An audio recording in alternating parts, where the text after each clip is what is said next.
You went in for milk. You came out with milk, a rotisserie chicken, a bag of chips that was on sale, something for dinner because you were already there, and a thing at the register you couldn't tell me the name of right now if I asked you. $41 for milk, and you'll do it again Thursday. Here's what I want you to understand today, and it's different from what most of these videos tell you. Your grocery bill is not mainly a problem of what you buy. It's a problem of how often you walk in that door. The industry knows this. Depending on which study you read, somewhere between half and 2/3 of everything a supermarket sells is bought by somebody who didn't plan to buy it. That's not the candy at the checkout. That's the whole building. So today, I'm giving you the monthly list. 12 things that should come into your house once a month, not once a week, because they keep, and there is no reason on earth to be buying them 4 times as often as you need to. Number 3 is 4 vegetables that most people are convinced have to be bought weekly, and they don't, and it changes your whole crisper drawer. And number 1 is the biggest single line in almost every cart in America, and buying it once a month instead of weekly is worth more than every coupon you will ever clip. Hi, I'm Marnie Doyle. I raised 3 kids on 1 income, and 20 years of that taught me one thing. Most of what you pay for is work you could do yourself in about a minute. And the second thing that took me longer to learn is this. The store isn't really selling you food, it's selling you trips. Every single thing about that building, the layout, the milk at the back, the sale signs at the end of the aisle, exists to get you through the door one more time this week because they know exactly what happens once you're inside. Let's go. Number 12, coffee and tea. Start here because it's the easiest one and nobody argues with it. Buy the big bag or the big tin once a month, whole bean if you grind it, and stop buying the small one that runs out on a Tuesday and sends you to the store. Coffee keeps perfectly well in a sealed container out of the light for a month. And if you want to be careful with it, keep half in the freezer and pull it out when the first half runs down. And the reason this one's on the list isn't really the coffee. It's that running out of coffee is one of the most common reasons a person makes an unplanned trip to a store. That trip is never $12. It's $40. Number 11. Salt and your handful of spices. Salt, pepper, garlic powder, chili powder, cumin, cinnamon, and whatever 1 or 2 your family actually eats. That's the list. Buy them in the jar, not the packet, and buy them once and then not again for months. I'll say the thing I always say here because it's the most expensive misunderstanding in the whole store.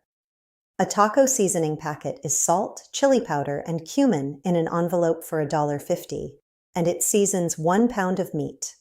The 3 jars season a year's worth. And this matters more than it sounds like because bland food is what sends people to the drive-thru. Spices aren't a luxury item on this list. They're what makes the other 11 worth eating. Number 10. 1 good cooking oil. Pick 1. A plain vegetable or canola oil for everyday cooking, and if you like olive oil, 1 bottle of that too, and that's the whole shelf. Big bottle, once a month or less, it doesn't spoil in that time. And what you don't need, and I'll die on this hill, is the rack of bottled salad dressings. Look at a bottle of Italian dressing sometime. It's oil, vinegar, salt, and herbs, and it's $4 for things you already own. 3 parts oil, 1 part vinegar, a pinch of salt, shake it in a jar, 30 seconds. I haven't bought a bottle in 15 years, and nobody at my table has ever once said anything about it. Number 9, flour and sugar. A 5-pound bag of plain all-purpose flour and sugar if your house bakes at all. Flour is the single highest leverage thing in this whole video because of how many products it quietly replaces. Pancake mix is flour with baking powder in it. Biscuit mix is flour with fat in it. Gravy packets are flour. Thickener for soup is flour. Pizza dough, bread, dumplings, a roux for a cream sauce. 1 bag on the bottom shelf for a few dollars stands in front of an entire shelf of boxes with cartoon characters on them. It keeps a year in the pantry, longer in the freezer. There is no reason to buy this weekly and no reason to ever run out. Number 8, pasta. Buy several boxes at once. It costs almost nothing, it keeps essentially forever, and it turns a nearly empty kitchen into a dinner. The reason this is a monthly item and not a weekly one is that pasta in the cupboard is insurance. The night you're tired and there's nothing thawed and you're 40 minutes from ordering something, a box of pasta and a can of tomatoes is the thing standing between you and a $35 delivery order. That's not a food purchase. That's a defense. Number 7, canned tomatoes. The big cans, plain, whole, or crushed. Buy 4 or 5 at a time. This is the one canned good I'll defend all day because good canned tomatoes are picked ripe and cheap and they're genuinely useful. Out of that one can come spaghetti sauce, chili, soup, a base for stew, salsa. Meanwhile, jarred pasta sauce is $6 or $7 now, and the first ingredient on the label is tomatoes and everything after it is water, sugar, and a picture of somebody's grandmother. Not your grandmother. 20 minutes in a pan and you've made it yourself and it's better. Number 6. Peanut butter, the big plain jar. It keeps for months. It's cheap protein and cheap fat, and there isn't a child on this earth who won't eat it. And look at what it stands against. The entire snack aisle is, in one way or another, expensive peanut butter and crackers taken apart and shrink-wrapped into portions. The filled crackers, the protein bars, the snack packs. Bread and peanut butter is that same snack for 1/5 of the price, and it doesn't come with a wrapper. Number 5. Rice and oats, the 2 big bags. Rice, the plain kind in the sack, not the little microwave pouches. Those pouches run something like 10 times the price per serving of the bag, and what's inside them is rice. You're paying for the pouch and the 90 seconds. And old-fashioned oats, the big canister. That's breakfast for the whole house for pennies a bowl. Now walk down the cereal aisle sometime and actually look at it. $6 a box, and the box is mostly air and sugar. The instant oatmeal packets are these same oats, chopped smaller, with sugar added, at 4 times the price. Buy the canister, add your own brown sugar and cinnamon, and keep the difference. Both of these keep for a year. There is no version of your life where these are a weekly purchase. Number 4. Dried beans. Not canned. Dried in the bag. A pound of dried pintos runs about $1.50 and turns into 6 or 7 cups cooked. That is the cheapest protein in the entire building, and it is not close. Canned beans are fine in a hurry, but you're paying triple for somebody to add water and seal a can. You soak them overnight, you simmer them while you're doing something else in the house. That's the whole difficulty. People act like cooking a bean is a lost art. It's a pot and some water and an afternoon where you're home anyway. Buy a few bags a month. They keep for years. Number 3, the 4 vegetables that keep a month. Here it is, and this is the one that surprises people. Onions, potatoes, carrots, and cabbage. All 4 of them keep for weeks, and in the right spot more than a month. They do not belong on your weekly list, and most people have never once questioned that they're on it. Onions and potatoes want cool, dark, and dry, and they want to be kept apart from each other, because sitting side by side, they spoil each other faster. Everybody keeps them in the same bin. Separate them, and you'll throw away half as much. Carrots, whole ones with the skin on, keep a month in the crisper. Baby carrots are big carrots shaved down on a machine and they go slimy in a week, and you pay about double for the shaving. Peeling a carrot takes 10 seconds. They are selling you those 10 seconds. And cabbage is the sleeper. $1 or $2, 3 pounds of it, and it keeps a month or more in the refrigerator. Slaw, soup, fried in a little butter with salt, stuffed, stir-fried. Meanwhile, the bagged salad kits are $5, weigh nothing, and turn to soup in the bag by Thursday. If you've ever thrown out a slimy bag of spring mix and everybody has, you didn't buy salad, you rented it. While you're there, get your frozen vegetable bags too. The plain ones, broccoli, peas, green beans, corn. Not the ones in sauce. Those are frozen within hours of picking, so they're often fresher than the fresh ones that rode a truck for a week. And nothing in that bag ever goes bad on you. All right, we're halfway. And this is the point where I have to answer the obvious question, which is fine, so what does stay weekly? And the answer is shorter than anybody expects. Milk, if your house drinks it. Bread, and even that, you can buy 2 and freeze 1. Fresh soft fruit, the berries and the peaches, the things that genuinely won't last. And salad greens if you eat them, though I'd point you back to that cabbage. That's it. That's the weekly list. 4 things. Now think about what that means. If your monthly run is done properly, your weekly trip is 4 items and it takes 11 minutes, and you are in and out of that building before it has a chance to work on you. That's the entire strategy of this video, and I want to say the reason plainly. Researchers who've studied this have found that unplanned buying goes up substantially when the trip itself was unplanned and goes down when it's a planned major shop. So it isn't just that you're going more often. It's that the quick runs, the I just need milk runs, are the ones where the damage happens. Those are the trips with no list, no total in your head, and a tired person in them.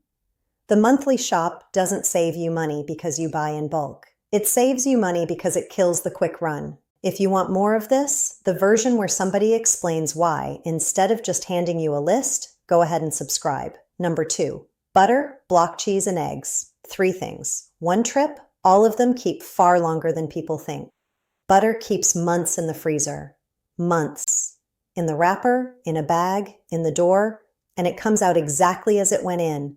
So when it's on a good sale, you buy 4 or 6 pounds and you're done with butter for a season. And butter replaces the spray oils, the tub spreads, and half the sauces in a jar. Because a little butter, a little flour, and some milk is a white sauce. And a white sauce is the base of half the cream soups they sell you in a can. Cheese, buy the block, not shredded. Shredded costs more per pound and they coat it in powdered starch to keep it from clumping, which is exactly why it doesn't melt as nicely. A block keeps for weeks unopened. A box grater costs a few dollars once and lasts the rest of your life. And grating cheese takes 1 minute. They sell a great many minutes at that store. And eggs keep 4 to 5 weeks in the refrigerator, which is longer than most people believe. Even when the price jumps and everybody panics about it, an egg is still one of the cheapest complete proteins you can buy. When somebody tells me they can't afford protein, I ask them whether they've been buying protein bars, because those are $4 each and an egg does the same job for a quarter. And number 1, meat, bought once and broken down the same day. Here it is, the biggest line in almost every cart in this country, and the one where weekly shopping cost you the most. Here's what weekly buying does to you on meat. You need chicken for Wednesday, so you buy whatever chicken is sitting there Tuesday, at whatever Tuesday's price is. You have no leverage. You're buying at the price they're asking on the day you happen to need it, which is precisely the transaction the store is built around. Buying monthly flips that entirely.